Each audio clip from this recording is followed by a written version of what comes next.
অনেক মানুষ, হাজার মানুষ, লক্ষ মানুষের প্রশ্ন, হুজুরা কেন রাজনীতি করবে, হুজুরা কেন পলিটিক্যাল করবে? তাহলে পলিটিক্যাল করবে কারা? সাধারণ জেনারেশন শিক্ষিত যারা, আম পাবলিক যারা, মদখোর, গাঁজাখোর, চোর, ডাকাত, তারা রাজনীতি করবে। হুজুরা কেন রাজনীতি করবে? আমার প্রশ্ন, হোম সেই পলিটিক্যাল, পলিটিক্যাল কাকে বলে? পলিটিক্যাল কাকে বলে? পলিটিক্যাল হচ্ছে public decision making and it is process আর কাল্ট পলিটিক্যাল। পলিটিক্যাল হচ্ছে জনসাধারণ সিদ্ধান্ত প্রক্রিয়াকেই রাজনৈতিক বলা হয়। আচ্ছা, এই পাবলিকের ভিতরে কি হুজুরা নাই? হুজুরা কি পাবলিক নয়? হুজুরা কি মানুষ নয় নাকি অন্য কিছু? আচ্ছা, বুঝলাম হুজুরা মানুষ, হুজুরাও public. Now question, what is the political? Political কি? পলিটিক্যাল হচ্ছে পলিটিস শব্দ হচ্ছে রাজনীতি। পলিটি শব্দতে এসেছে গ্রিক শব্দ থেকে। এটা আবদান অর্থ হচ্ছে নগর বা রাষ্ট্র। রাজনীতি মানে রাজার নীতি। আচ্ছা, নীতি, আদর্শ, নৈতিকতা, শিক্ষা, এর কাজকর্ম, এটা বেশি কাদের আছে? ন্যায় নীতি যারা থাকে, যারা জাস্টিস করে, সবসময় ন্যায় নীতি নিয়েই থাকে। কারা? এক বাক্যে বলতে হবে যারা আলেম ওলামা।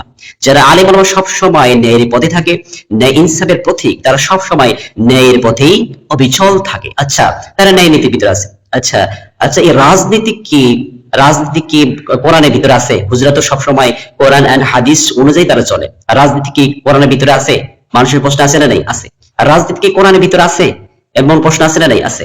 তো আমি বলি, এই যে আমরা পলিটিক্যাল বলি, পলিটিক্যাল শব্দটা হচ্ছে ইংরেজি শব্দ আমরা ব্যবহার করি। গ্রিক শব্দ থেকে এসেছে কিনা আমরা ইংরেজি শব্দ ব্যবহার করি। আর রাজনীতিক আমরা বাংলা ভাষা শব্দ ব্যবহার করি। কিন্তু আমরা জেনারেশন শিক্ষিত আমরা অনেকেই জানি না যে সিয়াসা মানে কি। এটা আরবি শব্দ। পলিটিক্যাল মানে পরিচালনা করা, তারপরে শাসন করা, হুকুম দেওয়া, আদেশ করা বলা হয়। আর পলিটিক্যাল মানে, রাজনৈতিক মানে এটাই যে পরিচালনা করা, শাসন করা। আবার সিয়াসা মানে পরিচালনা করা, তারপর হচ্ছে শাসন করা। এই সম্পর্কে আল্লাহ তাআলা বলছেন, ইল হুকমু ইল্লা লিল্লাহ, যে হুকুম করার আর শাসন করার অধিকার কেবলমাত্র আল্লাহ তাআলা। সে আল্লাহ তাআলা বলছেন, আলা লাহুল খালকু ওয়াল আমরু, মানে সৃষ্টি যার, হুকুম চলবে তার। সে আল্লাহ তাআলা বলছে, ইন্নাল্লাহ ইয়ামুরু বিল আদল, তবে অবশ্যই নিশ্চয়ই আল্লাহ তাআলা ন্যায় বিচার করার জন্য, ন্যায় বিচার করার জন্য আল্লাহ তাআলা আদেশ করেছেন।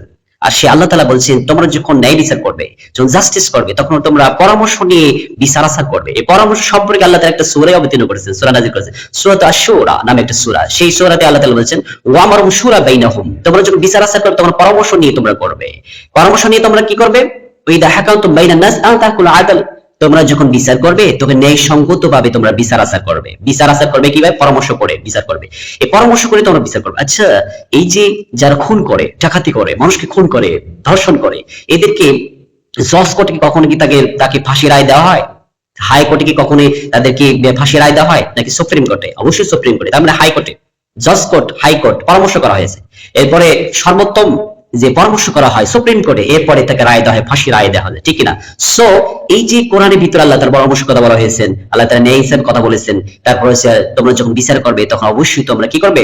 ন্যায় সঙ্গতভাবে বিচার আচার করবে, জাস্টিস করবে। তার মানে আল্লাহ তাআলা বারবার এই আদল শব্দ, মারাতিল আদল, আল্লাহ তাআলা বারবার এই আদল শব্দ ব্যবহার করেছেন। আদল শব্দ অর্থ ন্যায় বিচার করা, শাসন করা, পরিচালনা করা, গাইড দেওয়া। এই গাইড দেওয়া সম্পর্কে আল্লাহ তাআলা বারবার বলছেন কোরআনের ভিতরে। আর আমরা আম পাবলিক জেনারেশন শিক্ষিত যারা, এরপরে আম পাবলিক যারা আছি, তারা আমরা এই কথা বলে থাকি যে হুজুরা কেন রাজনীতি করবে? রাজনীতি কি কোরআনের ভিতরে আছে? হ্যাঁ, রাজনীতি কোরআনের ভিতরে আছে। রাজনীতি কোরআনের ভিতরে আছে বলেই বিষ্ণু সাল্লাল্লাহু আলাইহি সাল্লাম, তিনি একজন নবী ছিলেন, রাসূল ছিলেন, তিনি যুদ্ধের সেনাপতি ছিলেন। শুধু কি তাই? তিনি শুধু যুদ্ধের সেনাপতি ছিলেন না, তিনি একজন বিচারক ছিলেন, জাস্টিস ম্যান ছিলেন। এরপরে প্রধান রাষ্ট্রপতি ছিলেন। প্রধান রাষ্ট্রপতি তিনি ছিলেন বিষ্ণু সাল্লাল্লাহু আলাইহি সাল্লাম, আল্লাহ রাসূল সাল্লাল্লাহু আলাইহি সাল্লাম ছিলেন। এরপর শুধু কি তাই? হযরত আবু বকর সিদ্দিক, ওমর রাদিয়াল্লাহু তাআলা আনহু, ওসমান রাদিয়াল্লাহু তাআলা, আলী রাদিয়াল্লাহু তাআলা আনহু, এরপরে উমাইয়া শাসনের ভিতরে যারা ছিলেন, আব্বাসী খেলাফতে যারা ছিলেন, তারা কিন্তু রাজনীতি করেছেন। তারা এই রাজ্যের ভিতরে, রাষ্ট্রের ভিতরে প্রধান নায়ক তারা হিসেবে তারা শাসন ক্ষমতা, তারা শাসন পরিচালনা করেছে।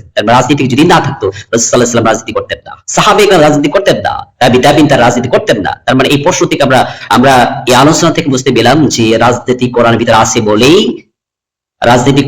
আছে বলে আলেম ওলামা রাজনীতি করে এবং অধিকার রাখে। আল্লাহ তাআলা প্রত্যেকেই কোরআন এন্ড হাদিস অনুযায়ী আমাদের প্রত্যেকে জাস্টিস করা এবং কোরআন থেকে আমরা শিক্ষা নিতে পারি তৌফিক দান করুন। আমিন।